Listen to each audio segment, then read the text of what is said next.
You call that policy. You're humiliating a child. Look at her. She's not asking for special treatment. She's asking to be treated like a human. In a luxury train car racing through the desert, an 8-year-old girl locks eyes with the conductor, and the whole system starts to shake. But to understand why that moment in the train car felt so heavy, we have to go back to how the day began. Back to Phoenix, just after sunrise, when the city was still quiet and the air was already warming up. That was when Marcus Hill zipped up his jacket, checked his phone for the 10th time, and told himself one thing today could not go wrong. Marcus was the kind of man who didn't talk much about pressure. He carried it in his shoulders, in the way his jaw tightened when he thought no one was looking, in the way he double-checked every small detail. Because when you're responsible for someone else, mistakes stop being just mistakes. They become risks. He had built his whole life around one promise: keep his daughter safe. Not rich, not famous, just safe. Fed, warm, able to sleep without fear. That morning, Avery sat on the edge of the bed pulling on her sneakers, humming to herself like it was just another school day. She didn't know the numbers. She didn't know how close her father's business was to collapsing. She didn't know how many nights Marcus had stayed awake staring at spreadsheets that refused to add up. All she knew was that they were going on a train ride, and that her dad looked serious in that quiet way that meant something important was happening. "You got everything Marcus asked?" Avery nodded and slipped on her denim jacket. On the left side, just above her heart, was a small embroidered patch of a swallow in mid-flight. Its wings were wide open, frozen in motion. Marcus noticed it immediately. "You sure you want to wear that one today?" he asked softly. She touched the patch with her fingers. "Yeah. It's my brave jacket." Marcus didn't smile, but something in his chest shifted. That jacket had belonged to someone who used to tell Avery stories about birds that never stayed trapped. Someone who believed that movement was survival. That stillness, when forced on you, was a kind of quiet harm. Avery had taken those words seriously, even if she didn't fully understand them yet. They stepped outside into the dry morning air. The sun was already bright, already demanding attention. Phoenix didn't wait for anyone to feel ready. The train station was busy but calm. Business travelers, families, a low hum of motion. Marcus walked with purpose, Avery keeping pace beside him, her small hand wrapped around the strap of her backpack. This trip wasn't just travel, it was a gamble. San Francisco meant one thing for Marcus: the last real chance to keep his company alive. One meeting, one room, one conversation that could decide whether his work survived or disappeared like so many others before it. He had rehearsed his pitch in his head so many times, it felt like a prayer. But beneath all of it was something heavier than business. If he failed, he wouldn't just lose a company, he would lose proof. Proof that all those late nights, all those sacrifices, all those moments he chose responsibility over comfort had been worth it. Avery looked up at him as they walked. "Dad, yeah. Why do grown-ups get so quiet when something really matters?" Marcus stopped. Just for a second. He hadn't expected that question. Not that early. Not from her. "Sometimes," he said carefully, "being quiet feels safer than being wrong." Avery thought about that. But what if being quiet is wrong? Marcus swallowed. That question stayed with him. They boarded the train, moving into the luxury car. Plush seats, soft lighting. The kind of space that quietly reminded you who was expected to belong there. Marcus straightened his posture without realizing it. Old habits, old instincts. Make yourself smaller. Don't draw attention. Don't cause friction. Avery didn't notice the room like that. She noticed reflections in the windows, the way the sun slid across the polished floor, the way people moved with confidence, like the space had already accepted them.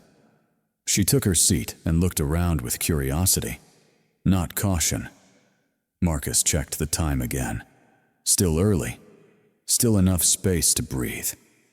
But his chest didn't ease, because this wasn't just about a meeting. It was about everything he had chosen not to say in the past. Years ago, there had been another moment. Different place, different stakes, same feeling in his gut. Someone had been treated unfairly, subtly, politely, in a way that gave Marcus just enough doubt to convince himself it wasn't worth pushing back. He remembered thinking, this isn't the hill to die on. Just get through it. Protect what matters. And he had. But he also remembered the look on Avery's face later that night, when she asked why adults let certain things happen. He hadn't had an answer then. That memory made his hands tighten now. Because the truth was simple and complicated. At the same time, sometimes you survive by staying quiet. And sometimes, staying quiet becomes the thing that teaches others. It's okay to keep pushing. Avery leaned back in her seat, swinging her feet. "Dad," she whispered, "do you think people can feel when they're being treated smaller than they are?" Marcus looked at her, really looked at her. "Yes," he said. "I think they feel it immediately. Then why do people pretend they don't?" Marcus closed his eyes for a moment, because pretending hurts less than fighting. At least at first. Avery nodded, like she was filing that away for later. Outside, the desert blurred past. Endless space. Endless motion. The train cutting through it like a promise. Marcus told himself this trip was about opportunity, about business, about future stability. But deep down, something else was moving too. A quiet fear. What if today tested more than his career? What if it tested the story he had taught his daughter about dignity, courage, and when it was acceptable to stay silent? He didn't know it yet. But this journey wasn't just about reaching San Francisco. It was about whether he was ready to stand still, when standing still meant choosing the easier path, and whether he was ready to move when movement came at a cost. And right now, back in that luxury train car, everything looked calm on the surface. The seats were wide, the lighting was soft, the windows framed the desert like a movie scene. It was the kind of space that whispered, without ever saying it out loud. Only certain people belong here. Marcus and Avery had barely settled in when the door at the end of the car opened, and Rachel Moore stepped through, like she owned the air. She wasn't wearing a cape. She wasn't shouting. She didn't need to. Rachel had the kind of authority that lives in small details: an earpiece, a tablet, a crisp uniform, and that practiced smile people use when they want you to feel like a guest in a place that's not really yours. "Good morning, everyone," she said, bright and cheerful, as if she genuinely cared. And then she walked straight toward a group of passengers near the front, 2 men in tailored jackets, a woman with a designer tote, all of them laughing a little too loudly. Rachel's whole face changed. Her voice softened like warm butter. "Welcome back," she said, like she recognized them. "Can I start you off with sparkling water? We've got fresh pastries today. And if you'd like, I can adjust the temperature in this car just for your section." They smiled, they nodded. They didn't even have to ask twice. Rachel moved fast, efficient, attentive.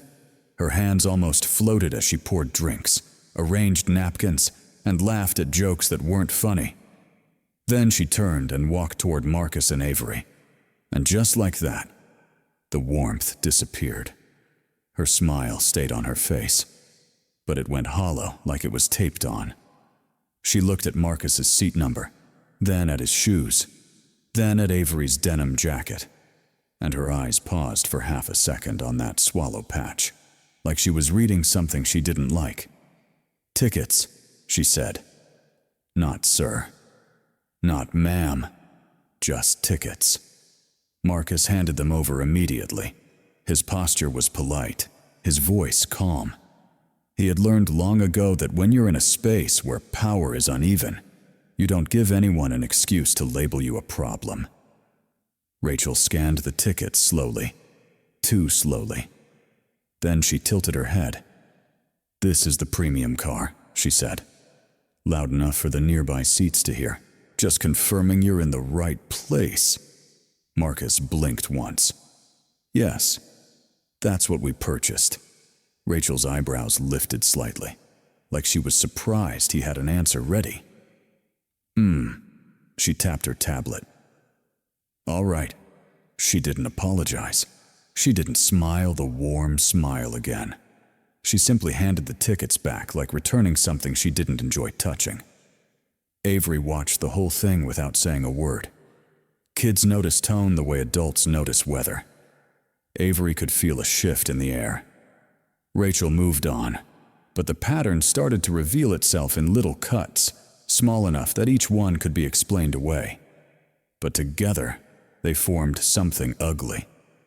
10 minutes later, Marcus raised his hand as Rachel walked by. "Excuse me," he said. Polite. "Could we get 2 waters?" Rachel didn't stop. She didn't even look at him. She kept walking as if she hadn't heard a thing. Marcus stared after her, his hand slowly lowering. Avery leaned toward him. "She heard you," she whispered. Marcus exhaled. "It's fine." But it wasn't fine, and they both knew it. A few minutes later, the group up front asked for nothing urgent, nothing important, and Rachel practically ran. "Oh, absolutely," she chirped.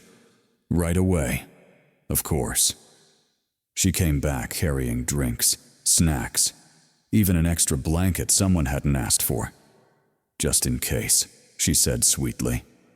Then she passed Marcus again, and Avery caught it the way Rachel's eyes slid over them like they were part of the furniture, like they didn't count as people who could be served, only people who could be managed. Marcus tried again, smaller this time. "Ma'am," he said quietly, "my daughter's a little cold. Is there a blanket?" Rachel stopped finally, and when she turned, her expression wasn't helpful. It was annoyed, like he was interrupting her real job. "Blankets are limited," she said. "We prioritize based on availability." Marcus glanced toward the front where 2 blankets were draped casually over empty seats. He didn't say it, because he didn't trust what would happen if he did. Avery did, though. She looked at those blankets, then she looked back at Rachel, then at her father. Her eyes narrowed, not with anger, yet more like a detective piecing together a puzzle. Rachel took out a small laminated card and held it up like it was a badge. "Also," she said, "just a reminder. For safety protocol, passengers in this car need to keep personal items off the floor. Bags must be stored properly at all times." Marcus's bag was tucked neatly under his seat, not blocking anything. But Rachel pointed anyway, as if she had discovered a violation. Marcus moved it half an inch, just to end the conversation. Rachel's lips tightened, satisfied, like she'd just proved something.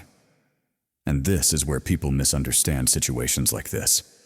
They think bias only looks like slurs and shouting, but most of the time, it shows up dressed like procedure. It hides behind words like policy, standards, protocol, safety. Because those words do something powerful, they make cruelty sound reasonable. When someone says, "It's just the rules," they're not just giving instructions. They're testing you. They're asking. Without asking. Will you accept being treated smaller? And the trick is, if you push back, they don't call you hurt. They call you difficult. They don't say you're being disrespected. They say you're causing a scene. That's how the game is rigged. Rules are supposed to protect everyone. But when they're applied like a spotlight bright on some people, invisible on others, they stop being rules. They become a weapon. And Rachel knew exactly how to use them. She wasn't openly violent. She was clean, professional, smiling. But every time she ignored Marcus, every time she reminded him of a rule that didn't seem to apply to the people she liked, she was doing something very intentional. She was creating a hierarchy in a space that pretended to be equal. Marcus felt it. Of course he did. You don't live long in the real world without learning how power moves. You learn the difference between someone enforcing order and someone enforcing their ego. But Marcus also felt something else. Fear. Not fear of Rachel as a person. Fear of what a confrontation could cost. Because in his mind, this trip was already balancing on a knife's edge. He couldn't miss the meeting in San Francisco. He couldn't risk being removed at the next stop. He couldn't afford anything that might derail the one chance he had left. So he did what so many good people do when survival is on the line. He swallowed it. He kept his voice even. He kept his face neutral. He stayed polite. And every time he chose silence, Rachel grew bolder. That's another truth people don't say out loud. Selective enforcement feeds on hesitation. Because the moment you accept the first small humiliation, the next one comes easier. Rachel walked past again, and this time, Avery spoke first. "Excuse me," she said, clear and calm. "May we have water too?" Rachel stopped. Slowly, she looked down at Avery like she was surprised a child had the audacity to speak. "You need to stay in your seat," Rachel said. "And you need to let your parent handle requests." Avery didn't flinch. She didn't raise her voice. She just looked straight at Rachel, unblinking. "Okay," Avery said, "but you didn't answer the question." A couple of heads turned. Nothing dramatic, just enough attention to make Rachel's posture stiffen. Rachel smiled again. But it wasn't warm. It was the kind of smile that says, "Careful. I'm in charge here." "We'll see," Rachel replied, "when I have a moment." And then she walked away. Avery watched her go, and you could almost see the thought forming behind her eyes. She wasn't just noticing rudeness. She was noticing a system where power didn't have to shout to win. It just had to delay, dismiss, and disguise itself as doing its job. Marcus placed a hand gently over Avery's, a silent message. "Don't."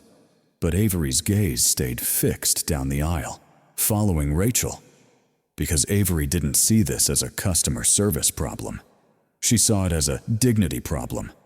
And in a closed space like that, where there's nowhere to escape, and everyone can pretend not to notice, small power can make people feel very small, unless someone refuses to shrink.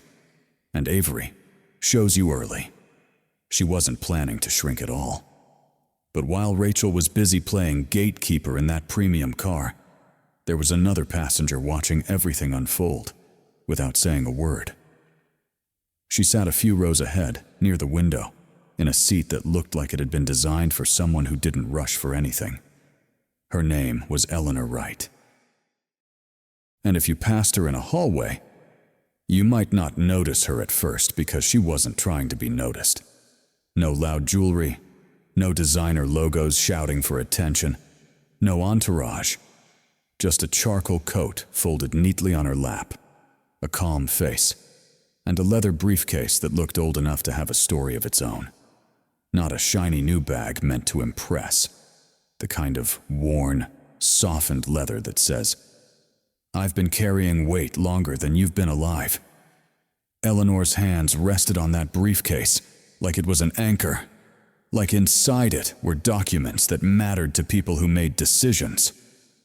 And maybe that's why her silence felt different. It wasn't the silence of fear. It was the silence of someone who had learned the cost of speaking up in places where the rules were written by someone else. Because Eleanor had been in rooms like this her whole life. Rooms where the furniture was expensive and the respect was selective. Rooms where a smile could be a welcome or a warning. And right now, she could see exactly what Rachel was doing. The little pauses, the unnecessary reminders, the way Rachel's voice turned sweet for certain passengers, then sharp and clipped the moment she faced Marcus and Avery. Eleanor didn't need Rachel to say anything obvious. She'd lived long enough to recognize discrimination when it hid behind manners. She watched Rachel ignore Marcus's request for water, watched her limit blankets while extra ones sat untouched up front, watched her hold up that laminated policy card like it was scripture. And Eleanor's jaw tightened, not dramatically. Not for anyone to notice, just enough that you could tell something inside her had shifted. But she still didn't move. Not yet. Because here's the part people don't like admitting sometimes. Silence isn't agreement. Sometimes it's exhaustion. Sometimes it's survival. Eleanor had spent decades being the only one in spaces that weren't built with her in mind. She had learned how quickly a person gets labeled when they disrupt comfort, how fast she's right turns into she's difficult, how easily that's unfair becomes she's making it about race, or she's being emotional, or she's looking for a fight. So Eleanor had trained herself carefully, painfully to read the room before she spoke, to choose her battles, to keep her dignity without handing her enemies free ammunition. And right now, in a premium train car, with a manager who clearly enjoyed control, Eleanor could feel an old instinct rise up in her chest. Not anger. Caution. The kind of caution you earn when you've watched people lose opportunities over one little complaint. She glanced around. Most passengers were doing what passengers always do in moments like this. Pretending they didn't see. Staring at screens, adjusting headphones, sipping coffee like the world was perfectly normal. That's what power relies on. Not just the person enforcing it, but the crowd that makes it safe. And Eleanor knew that, too. She'd been the crowd once, not because she didn't care, but because she was tired. Tired of being the one to raise her hand. Tired of paying the price while everyone else enjoyed the benefit. So she sat still. Her posture remained elegant, her face unreadable. That luxury silence people mistake for indifference. But inside, she was cataloging everything. Rachel's tone, Rachel's timing, Rachel's choice of targets. The way Marcus kept swallowing his frustration. The way he kept his voice respectful even when he was being treated like he didn't belong.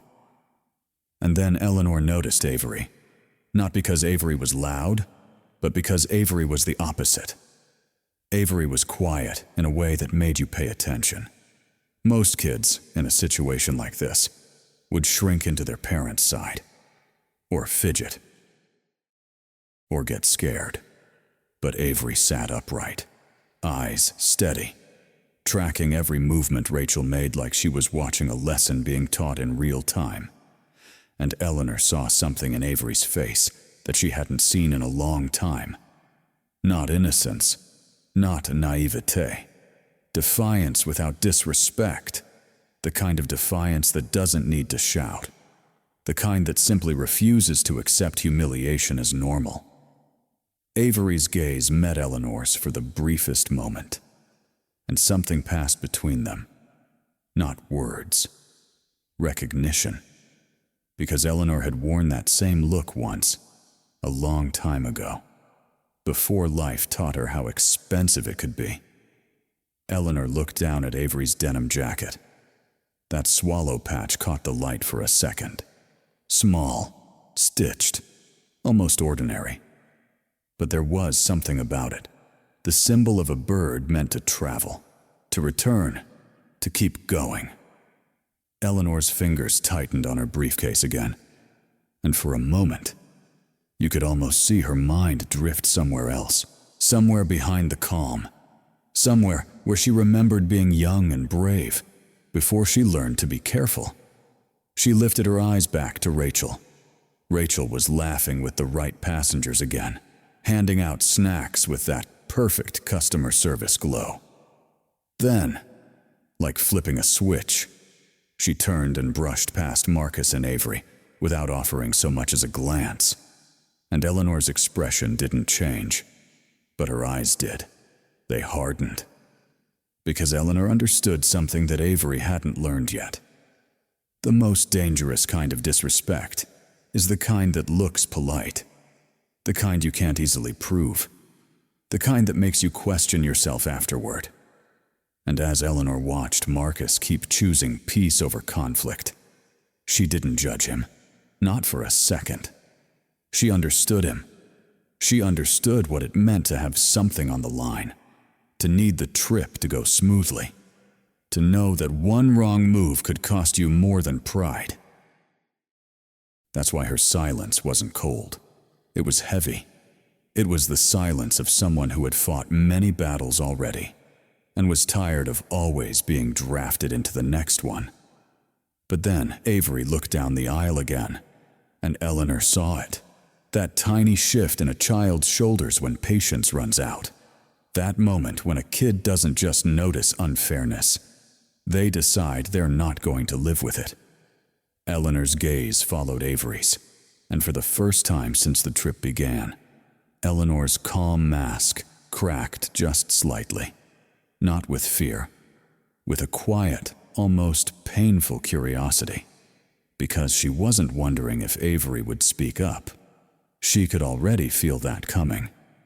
Eleanor was wondering something else. Something deeper.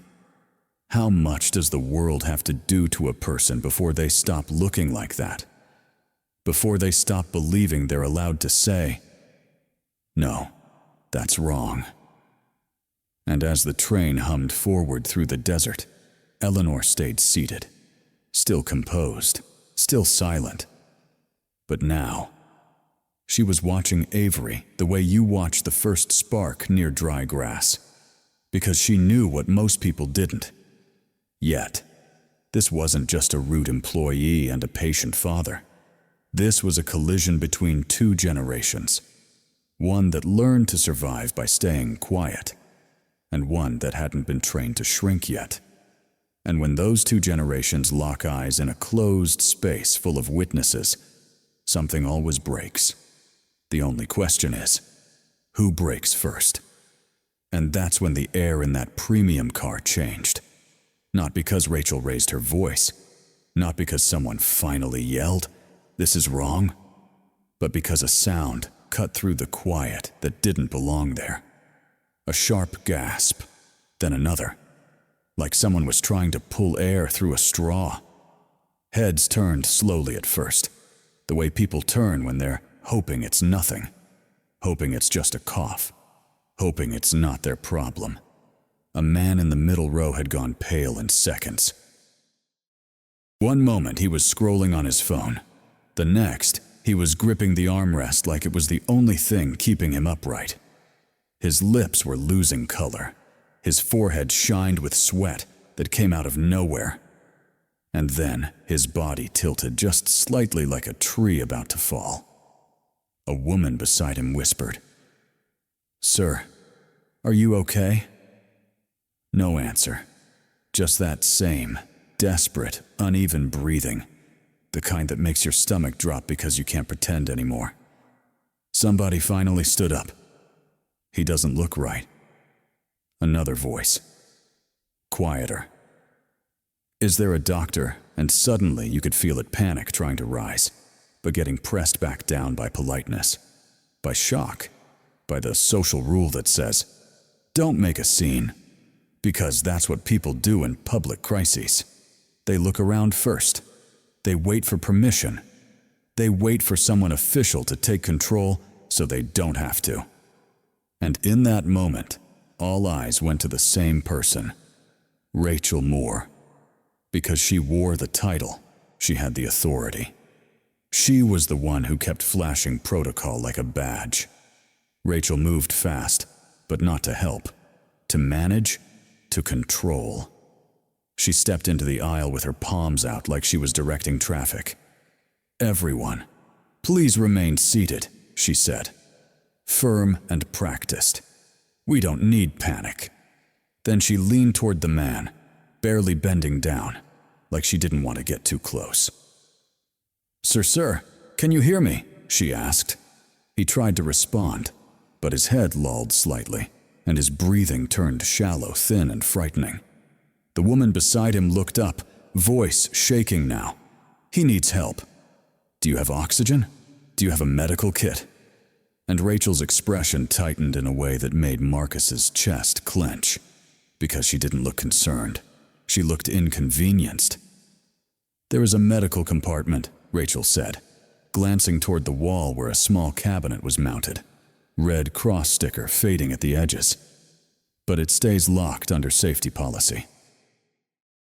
We can't just open it. Did you hear that a human being is turning gray in front of you? And the first thing she reaches for is a rule. Not compassion, not urgency. A rule." She lifted her laminated card again like it could fix a failing heartbeat.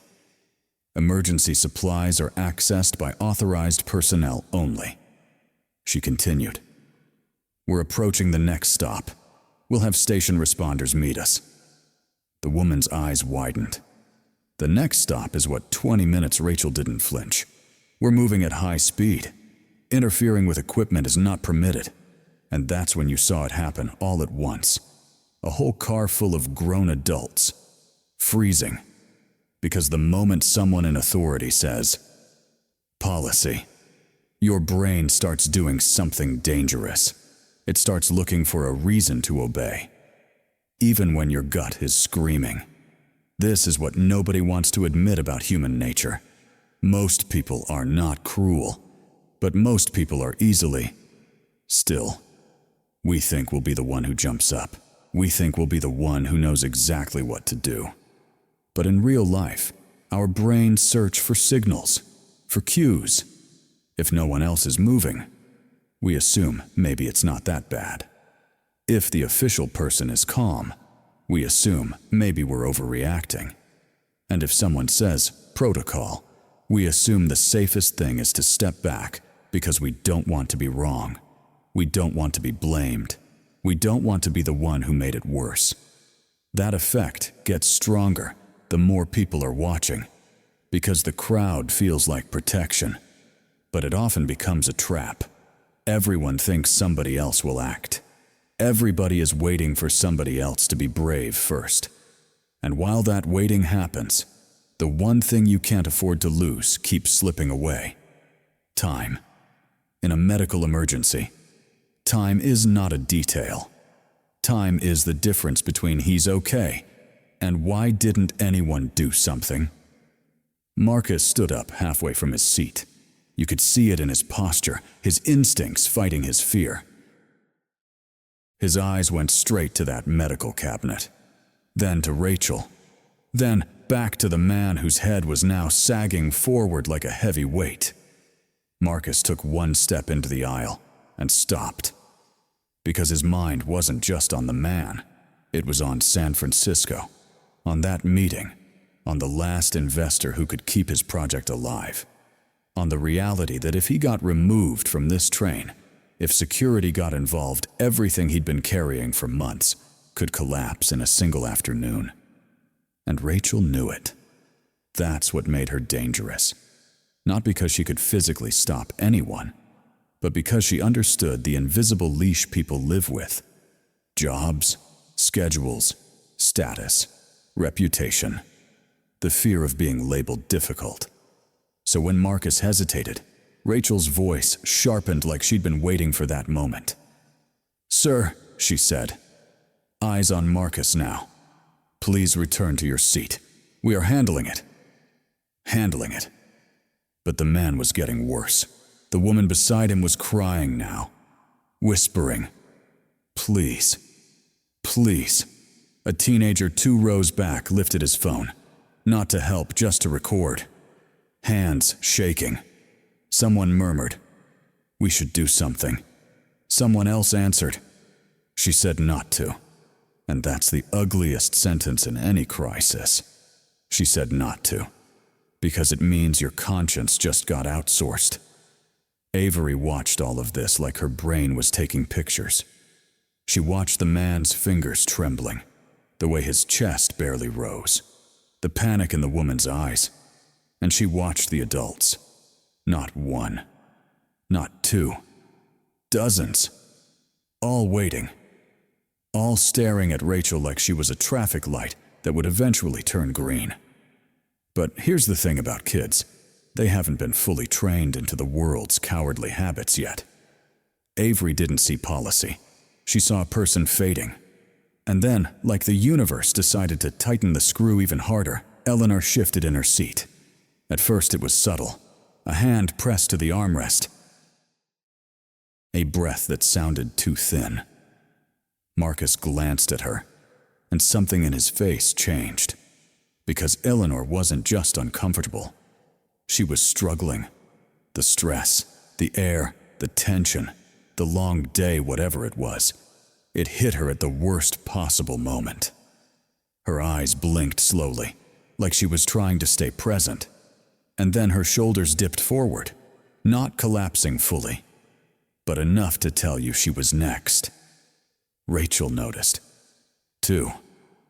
And for a split second, you could see annoyance flash across her face, because now it was more than one problem. Now it was a situation. Now it was messy. Rachel clapped her hands once, loud. "Everyone, stay calm. We do not need hysteria." Hysteria. That word people use when they want you to stop caring out loud. She turned toward the intercom panel near the door, as if making an announcement would count as action. "We will notify staff at the next station," she said again. Like repetition could replace urgency. "Please remain seated. Please do not touch the medical cabinet." The woman beside the collapsing man looked up and begged, "Open it! Please! It's right there!" Rachel's answer was cold. I said no. And for a moment, the entire car went quiet in the most haunting way. Not peaceful quiet. Frozen quiet. The kind of quiet that happens right before regret. And if you've ever been in a moment like that where something is clearly wrong, but everyone is waiting, you know the feeling. Your heart pounds. Your mind races. And a single question keeps pounding louder than anything else. If not me, then who? Marcus's jaw clenched. He looked down at Avery, and he could see she was already moving in her seat, already leaning forward, eyes locked on that cabinet. And Marcus knew what was coming. He could feel it like thunder before a storm. Because Avery wasn't looking at Rachel the way adults were. Avery wasn't asking for permission. Avery was doing the math that only a child is brave enough to do. Someone is dying. The help is right there. And we are standing still. And right before we see what an 8-year-old does when every adult in the room freezes. You need to understand this truth. Most tragedies don't happen because nobody cared. They happen because everybody waited. And in that train car, time was still moving. Fast. Like the tracks under their feet. Like the seconds no one could get back. Avery didn't scream. She didn't cry. She didn't look around to see if anyone would approve. She moved. 1 second she was beside her father's seat, small hands clenched at her sides. The next, she was in the aisle, running straight toward the Red Cross cabinet bolted to the wall. "Avery!" Marcus called out, his voice cracking as he shot to his feet. Rachel turned sharply. "Hey, what do you think you're doing?" But Avery was already there, standing on her toes, fingers reaching for the latch. It didn't open. She tried again. Locked. Rachel stormed forward, heels striking the floor hard. Step away from that cabinet right now. That is restricted equipment. Avery didn't argue. She didn't insult her.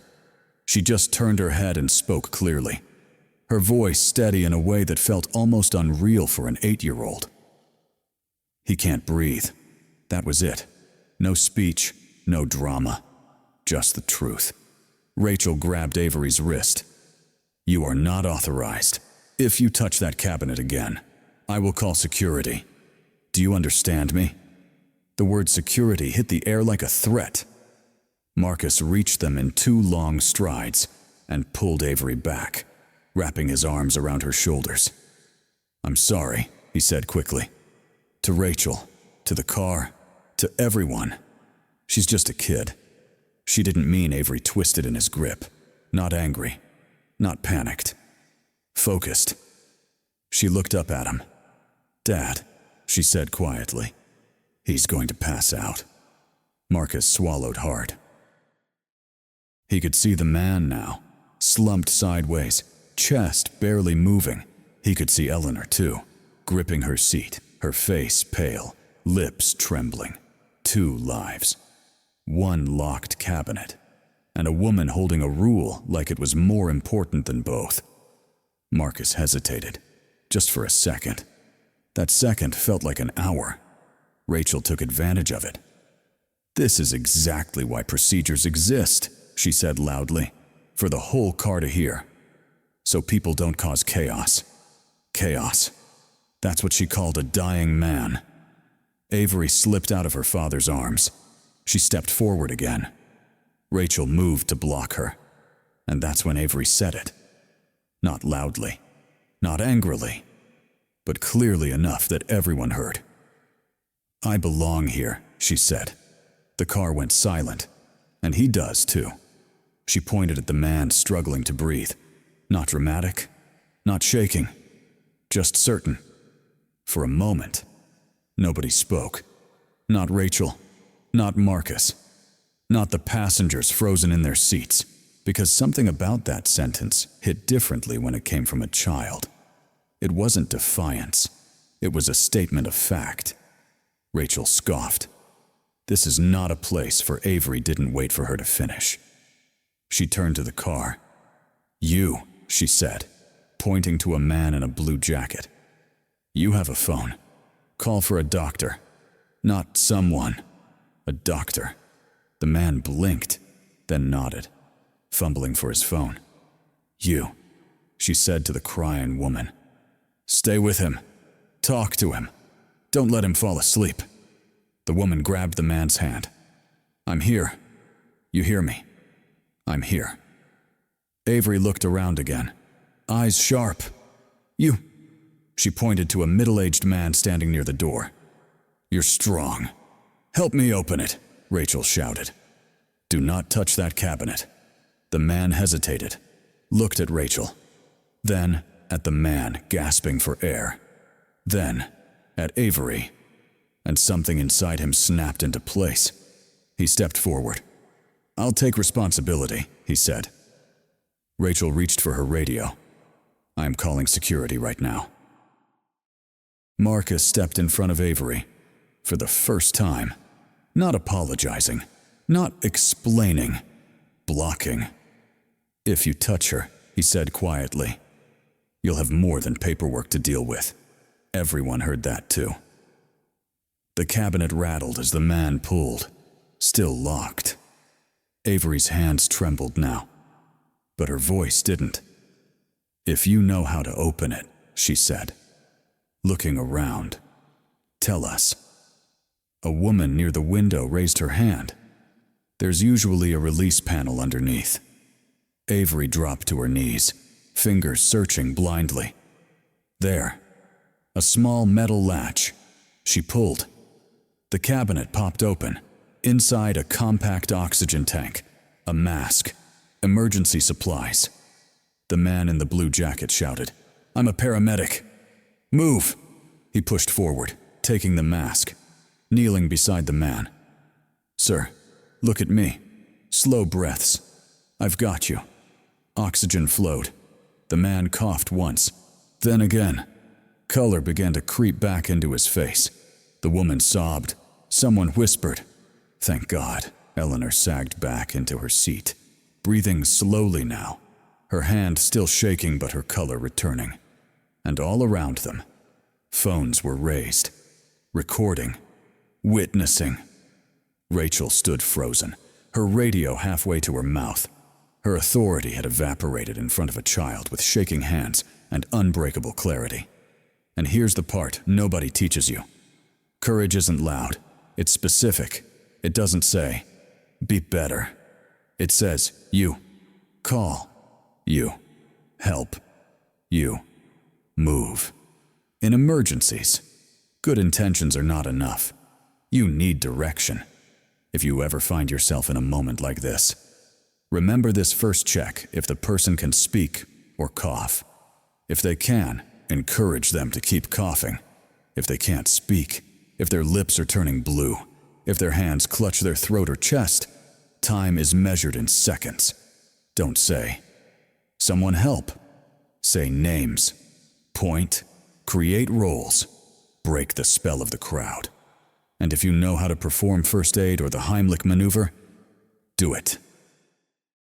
If you don't, your job is still critical. Call for medical help. Clear space. Bring the tools. Avery didn't save a life because she was trained.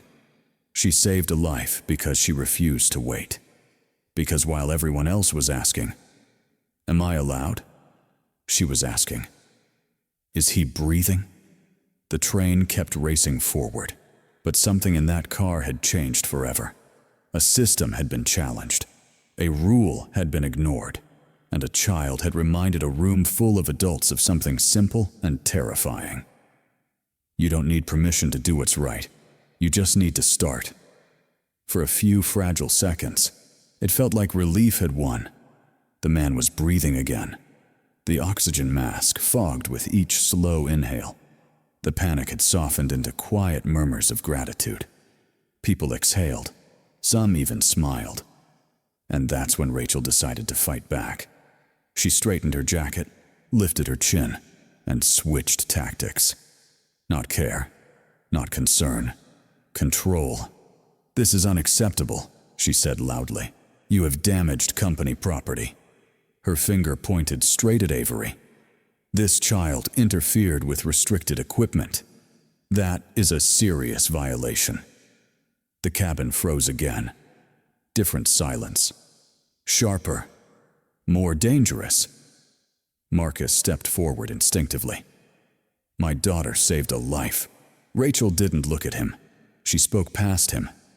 You encouraged disorder. You created panic. And now you will both be held accountable. Accountable. For not letting someone die quietly. Phones came up across the car, not to capture a miracle, to record a confrontation.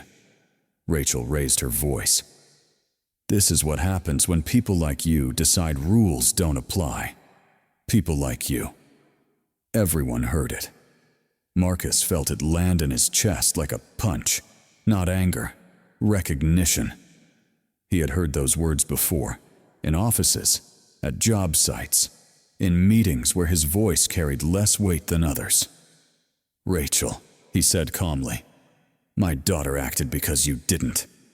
Rachel scoffed. Don't twist this. She touched secured equipment. That is vandalism. Vandalism. That was her word for survival. And you, she continued, pointing again, you incited her. You created a dangerous situation. Marcus moved fully in front of Avery now, shielding, not explaining. If anyone's responsible, he said, it's me. Avery tugged gently at his sleeve. Dad, she whispered, you didn't do anything wrong. Rachel laughed, sharp and thin. Listen to her, already trained to deflect blame. Trained. The car shifted. People exchanged glances. Discomfort grew heavier. Rachel raised her radio. Security will meet us at the next station. Both of you will be removed. A few gasps. Avery didn't flinch. She stepped beside her father. Not hiding. Standing. You didn't open the cabinet, Avery said, her voice steady. You tried to stop us, Rachel snapped, because it was protocol. No, Avery said. It was fear. That word cracked something open. You used rules to protect yourself, Avery continued. Not him, she pointed gently to the man breathing through the mask. You weren't following safety, she said. You were hiding behind it. Rachel's eyes flashed. You don't get to accuse staff like this. Avery didn't raise her voice. She named it. You're using policy to cover disrespect. Every phone in the cabin recorded that sentence. The truth didn't need volume. It needed witnesses. Marcus swallowed hard. He had never heard his daughter speak like this. Not angry, not defiant, just clear. Rachel shifted, sensing the room turning. You see, she said to the passengers, this is exactly what I mean. Disruptive behavior, manipulative language, manipulative. From an 8-year-old. The paramedic looked up from the man. She didn't manipulate anything. She saved his life, Rachel snapped. That's not your call. It actually is, Eleanor said quietly. Her voice cut through the tension like silk over steel. Rachel turned sharply.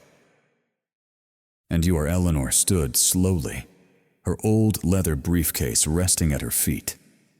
Someone who has watched power misuse hide behind politeness for decades.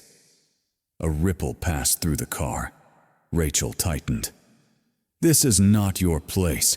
Eleanor met her gaze. That is exactly the problem. You decide whose place it is. The phone stayed up. The cabin held its breath. Rachel turned back to Marcus. You and your daughter will be escorted off this train. Marcus didn't argue. He just said, you're not trying to enforce safety. You're trying to regain control. That was the moment Rachel lost the room, because everyone could see it now. This wasn't about equipment. This wasn't about protocol. This was about pride. And pride doesn't like to be exposed by a child. Rachel lifted her radio again. Security to car 3. The words echoed. But this time, they didn't intimidate. They exposed. Because security was no longer a threat. It was a witness. Avery looked up at Rachel. Not scared. Not angry. Just honest. You used rules to make us smaller, she said. That's not safety. That's disrespect. Rachel opened her mouth. Nothing came out. The man in the oxygen mask lifted a shaky hand. She saved me. His voice was weak, but it landed like thunder. The woman beside him added, she did what you refused to do. More murmurs, agreement spreading. Rachel took a step back. For the first time since this started, she wasn't standing above anyone. She was standing alone. Marcus placed a hand on Avery's shoulder, not pulling her away. Standing with her. You don't get to punish compassion, he said. And you don't get to hide cruelty inside policy. That's when the cameras mattered. Because this wasn't a private misunderstanding anymore. This was public. This was recorded. This was accountability. Rachel's authority had relied on silence, and silence was gone. In moments like this, you learn something important. Power is loud until it is questioned, then it panics. Rachel wasn't losing control because Avery was wrong. She was losing it because Avery was precise, and precision destroys pretense. The cabin had shifted, from obedience to observation, from fear to judgment. Everyone was watching now. Not the child, the woman who tried to punish her for caring. And in that moment, the rules no longer protected Rachel.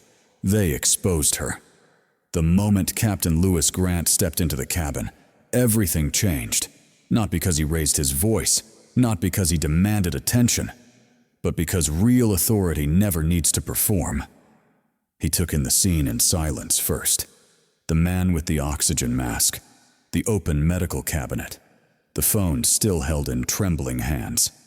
Rachel standing stiff, defensive. Marcus and Avery side by side.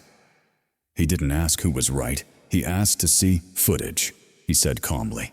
Rachel opened her mouth to speak, but he lifted one hand. Not stories. Evidence. One by one. Passengers handed over their phones. Videos replayed. The refusal. The delay. The child opening the cabinet. The man collapsing. The accusation. The words, "People like you." The cabin was quiet again. But this time, it wasn't fear. It was truth being weighed. Captain Grant turned to Rachel. "Step aside."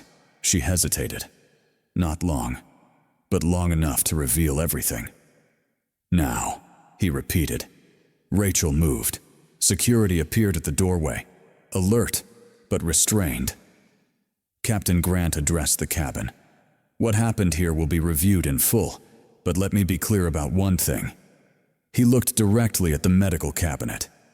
"Safety protocols exist to protect life, not delay it." The words settled. Any rule that prevents compassion is not a safety rule.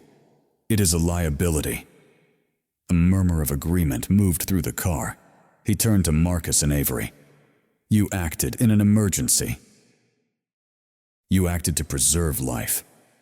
That is not misconduct." Avery stood straighter without realizing it. Rachel tried to interrupt. "They violated restricted access." Captain Grant raised a hand again. "They accessed life-saving equipment while a person was in medical distress." He looked at her steadily. "That is not a violation. That is responsibility." Rachel's face tightened.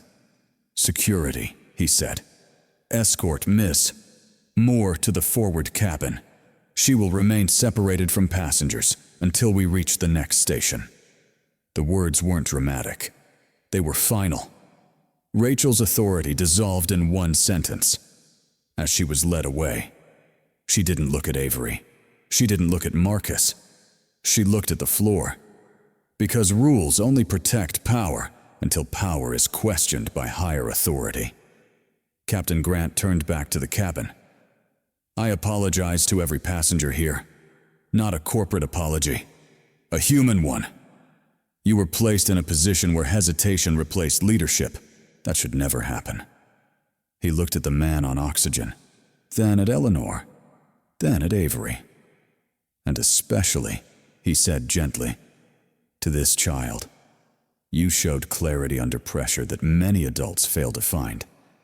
Avery blinked, not in pride, in surprise. Captain Grant lowered himself slightly to her level. "You didn't break the system," he said. "You reminded it what it was built for." Marcus swallowed hard. For the first time since boarding, he wasn't defending. He was witnessing. Captain Grant straightened and addressed everyone. "This situation will be formally reviewed. All footage will be submitted, and accountability will follow." That word landed differently now, not as threat, but as promise. Then he said the sentence that defined the moment. "Rules are only justice when they are applied equally and examined openly." People nodded. Without witnesses, rules become shields. With witnesses, they become truth. That was the real courtroom. Not a building, not a judge, but a cabin full of people who saw what happened. Security guided Rachel away quietly. No applause, no shouting, just a heavy sense of resolution. Captain Grant stayed. He didn't rush out. He checked on the injured man. He asked Eleanor if she needed water. He thanked the paramedic, and then he looked back at Marcus and Avery one more time. "You belong here," he said simply. Avery didn't answer. She didn't need to, because the room already had. The cabin had shifted again, from conflict to clarity, from fear to fairness. And in that space, Something powerful was restored, not control, trust. This was the moment the system had to answer. Not to a complaint, not to anger, but to courage. Because when rules are tested in front of witnesses, they can no longer hide behind wording. They have to reveal their heart. And today, a child reminded a grown institution what its heart was supposed to protect after everything settled, after the cabin found its balance again. Marcus finally turned to Avery, not as a protector, not as a shield, but as a father who knew he had almost failed her. "I'm sorry," he said quietly. It wasn't dramatic, it wasn't loud, but it was heavy. "I pulled you back," he continued. "When you were doing the right thing, I pulled you back." Avery looked up at him, not angry, not disappointed, just curious. Why, she asked, "What were you scared of?" That question didn't come with blame. It came with honesty. Marcus swallowed. For a moment, he couldn't speak. Then he did. "I was scared of losing our chance," he said. "The meeting, the project, the money. I was scared that if we got thrown off this train, everything we've been working for would disappear." He paused. "And I was scared that you'd have to grow up knowing I couldn't give you enough." Avery listened, really listened. She didn't rush him. She didn't interrupt. That's what fear sounds like, the narrator might have said, if fear had a voice. Not anger, not cruelty, just the quiet panic of a parent trying to survive. Marcus continued, "I thought staying quiet was protecting you. I thought obedience was safety. I thought silence was strength." His voice cracked. "But Today, you showed me that silence can also be a cage." Avery reached for his hand, not to forgive him, because she had never condemned him. "Dad," she said gently, "you weren't trying to be small. You were trying to keep us alive." That sentence held more wisdom than most adults ever speak. And in that moment, Marcus understood something that millions of people never let themselves admit. Choosing silence doesn't mean you agree with injustice. Sometimes it means you're tired. Sometimes it means you're scared. Sometimes it means you're carrying too much already. This part of the story wasn't just about Marcus. It was about anyone who had ever looked away to keep food on the table. Anyone who had swallowed words to protect a paycheck. Anyone who had stayed quiet, not because they were weak, but because they were responsible.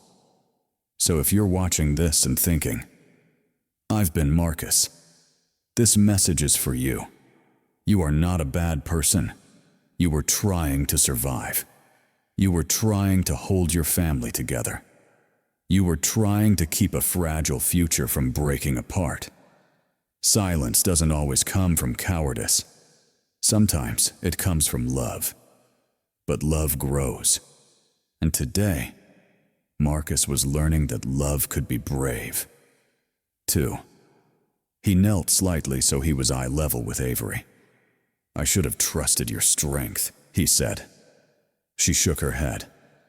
"No," she replied. "You trusted me to be safe. Now you're just learning I can also be brave." That wasn't correction. That was connection. Across the aisle, Eleanor watched them. She had seen power before. She had seen authority. She had seen boardrooms and policies and contracts. But what she was witnessing now was something rarer. A man unlearning fear in real time. A child teaching without preaching. A moment where strength shifted form. Eleanor understood something then. Marcus wasn't weak for hesitating earlier. He was strong for growing now. And growth, unlike pride, doesn't need an audience. The narrator's voice softened. There are people who speak first, and there are people who protect first. Both are brave. They're just brave in different seasons. The world often praises the loud. It forgets the quiet heroes who carry burdens in silence. So if you've ever told yourself, I should have said something, I should have stood up, I should have been stronger, pause. Ask yourself instead, what were you protecting? Your child, your home, your future? That matters. Marcus held Avery closer, not as a shield this time, but as an ally. You don't have to be brave alone anymore, he whispered. She smiled. I wasn't. She said, you were there, even when you were scared. That was the truth. Bravery isn't the absence of fear. It's choosing growth after fear. Eleanor slowly closed her leather folder. Inside it were reports, evaluations, plans that shaped systems. But the lesson she just witnessed wasn't written on paper. It was lived. Avery didn't shame her father. She invited him forward. And Marcus didn't collapse under guilt. He stepped into accountability. That is how healing looks. Not perfect, not dramatic, just honest. This part of the story isn't about heroism. It's about permission. Permission to say I was scared. I chose safety. I did the best I could with what I had. And now I'm ready to grow.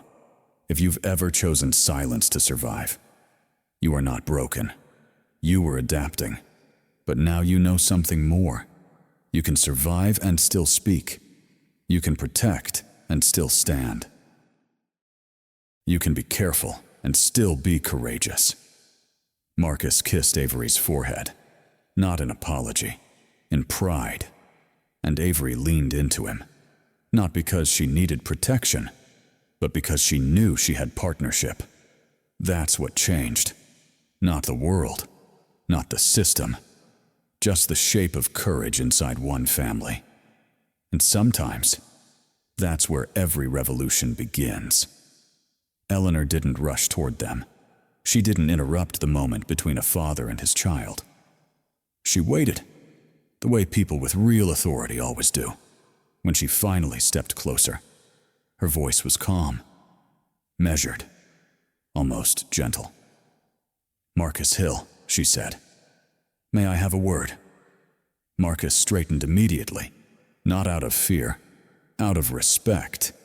There was something in her tone that felt different from everyone else on that train. Of course, he replied. Eleanor glanced at Avery first, not as a formality, as a recognition. You were very brave, she said, and very precise. That matters. Avery nodded, unsure what to say. Eleanor then turned back to Marcus. I want you to understand something before I say anything else, she began. I'm not here to thank you for a dramatic moment. I'm not here to reward emotion. I'm here because I saw competence under pressure. That word landed heavy. Competence. Not heroism, not sympathy. Capability. You stayed composed. You listened, you adjusted. And when your daughter acted, you supported her instead of controlling her. Marcus looked surprised. He hadn't seen himself that way. I saw leadership, Eleanor continued. Not loud leadership, responsible leadership. She reached into her leather bag and pulled out a slim card. My name is Eleanor Wright, she said. I oversee the Community Safety Integration Program for this rail system. Marcus blinked. That wasn't a charity. That wasn't a volunteer title. That was policy. Budget. Structure. I also happen to be a primary investor in multiple infrastructure startups, she added, almost casually. The air shifted, not because she bragged, but because she didn't. Rachel had hidden behind rules. Eleanor wrote them. I've been observing how safety systems fail, Eleanor continued. Not because protocols are wrong, but because people use them to avoid responsibility. She looked toward the medical cabinet that had once been locked. Today wasn't about breaking rules. It was about revealing which rules were hollow. She turned to Avery again. "And your words," she said softly, "were not emotional. They were accurate." Avery tilted her head. "What words?" she asked. Eleanor smiled faintly. "When you said, 'I belong here, and so does she.'" The sentence hung between them. "That wasn't a protest," Eleanor said. "That was a statement of jurisdiction." Marcus didn't fully understand yet, but he felt the gravity. Eleanor continued, "I've spent my life designing systems that claim to protect people. But today, a child showed me something." She gestured toward Avery. "Protection doesn't begin with authority. It begins with ownership." Marcus felt his chest tighten. Eleanor turned back to him. "You're traveling to San Francisco for a meeting," she said. Marcus froze. "Yes," he answered slowly. "How did you? I saw your deck when you took it out earlier," Eleanor said. "Solar logistics optimization, community scale deployment. It's solid work." Marcus hadn't shown it to anyone on the train, except himself. "I want to continue that conversation," Eleanor said. "Not today, but soon, in person." She handed him the card. "My office, my assistant's number, and my direct line." Marcus stared at it, not in disbelief, in caution. "I'm not offering this because of what happened," Eleanor clarified. "I'm offering it because of who you were when it happened." That was the difference. She wasn't rewarding bravery. She was selecting integrity. "Prepare your full proposal," she said. "Technical and ethical. I don't fund one without the other." Marcus nodded slowly. "I will," he said. Avery looked up at her father. "You see," her eyes seemed to say, "the system didn't change. The gate changed hands." Eleanor glanced around the cabin. "Everyone here witnessed something today," she said quietly. "Not a confrontation, a correction." She lowered her voice. "Rules only protect people when people protect the rules from being misused." That was the truth Rachel never understood. She had treated rules like armor. Eleanor treated them like responsibility. Eleanor leaned slightly closer to Avery. "You opened the door," she said. "But doors only matter when others are willing to walk through." Avery didn't smile. She didn't need to. She had never wanted applause, only movement. The narrator's voice would have softened here. This was never about punishment. It was about alignment. Justice isn't loud, it's accurate, and dignity doesn't beg. It states. Eleanor stepped back, preparing to leave them. "One last thing," she said. She looked at Avery again. "What you said today. Don't lose it." Avery blinked. "What I said?" "Yes," Eleanor replied. "That you belong." She nodded once. "Because that sentence doesn't ask permission," Eleanor continued. "It reminds systems who they were built for." Then she walked away, not as a witness, as an architect. Marcus exhaled slowly. He looked at the card in his hand, not as opportunity, as responsibility. Avery squeezed his fingers. "You see, Dad," she whispered. "We didn't break anything." "No," Marcus replied. "We showed it where it was weak. The narrator would have returned here, steady and sure." The story was never about luck. It was about alignment between courage and authority. A child opened the door. Witnesses held the line. And real power made the decision stand. That's how justice actually works. Not through shouting, not through spectacle, but through clarity, evidence, and people who refuse to look away. So here's the question for you. If you were there, would you wait for permission, or would you remember what Avery said? "I belong here because dignity doesn't require approval, and justice doesn't begin with power. It begins with the first person willing to open the door."